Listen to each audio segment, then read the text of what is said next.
এ যেন এক রহস্য রোমাঞ্চ উপন্যাস অথবা সিনেমা। হিমবাহের ভেতর সুড়ঙ্গ, গবেষণাগার, মিসাইল গুদাম, গ্রন্থাগার, আবাসিক ভবন, বিদ্যুৎ কেন্দ্র, এমনকি চুল কাটার স্থানও। পুরো কাঠামোই একটা গোলক ধাঁধা। মূলত এটি ছিল গোপন মার্কিন সামরিক ঘাঁটি, যা গ্রিনল্যান্ডের হিমবাহের নিচে। এর মধ্য দিয়ে সত্য আবারও কল্পনাকে হার মানালো। জনগণ, বিশেষ করে গ্রিনল্যান্ড যে দেশের একটি স্বায়ত্তশাসিত অঞ্চল, সে ডেনমার্ককেও ধোঁকা দিয়ে বলা হয়েছিল সেটি একটি গবেষণাগার। মার্কিন প্রকৌশলীরা হিমবাহের কয়েকশো ফুট নিচ পর্যন্ত ক্যাম্প সেঞ্চুরি নামের এই ঘাঁটি তৈরি করেছিলেন, যেটি চলত পারমাণবিক শক্তিতে। যুক্তরাষ্ট্রের উদ্দেশ্য ছিল এই গোপন ঘাঁটি অঞ্চল থেকে মিসাইল ছুঁড়ে মারা, যেন কেউই তা বুঝতে না পারে। কিন্তু প্রকৃতির একটা খেয়াল আছে, হিমবাহ তো আর কঠিন শিলা নয় যে বড় কোনো ঘটনা ছাড়া সে টিকে থাকবে। হিমবাহ বলেই তা গলে যায়, সংকুচিতও হয়।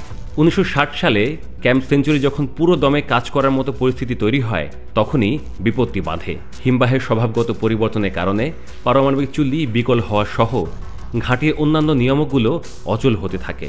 অবশেষে 1966 সালে মার্কিন সেনারা হাল ছেড়ে দিয়ে নিজ দেশে চলে যান। বর্তমানে এই গোপন ঘাঁটিটি পরিত্যক্ত এবং একটি রহস্যাবৃত ইতিহাসকে ধারণ করে আছে। ক্যাম্প সেঞ্চুরির সত্য উদ্ঘাটিত হয় 1996 সালে মার্কিন সামরিক একটি দলিল থেকে। এই দলিল যারা দেখেছে তারা রীতিমতো হতভম্ব হয়ে গেছে।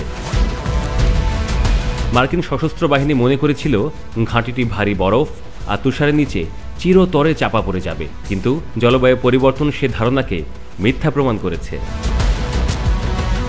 2016 সালে গ্রিনল্যান্ড সরকার একটি সতর্কতা জারি করে জানায়, হিমবাহ গলে যাওয়ার ফলে ক্যাম্প সেঞ্চুরি পারমাণবিক চুল্লি নিজে থেকে পুনরায় চালু হতে পারে। এর ফলে গলিত বরফের সাথে তেজস্ক্রিয়তা সমুদ্রের পানিতেই মিশে যেতে পারে। বিজ্ঞানীরা তখন বলেছিলেন, পারমাণবিক তেজস্ক্রিয় উপাদান যা ভয়ঙ্কর ক্ষারীয়, তা পরিবেশে ছড়িয়ে পড়া সময়ের ব্যাপার মাত্র।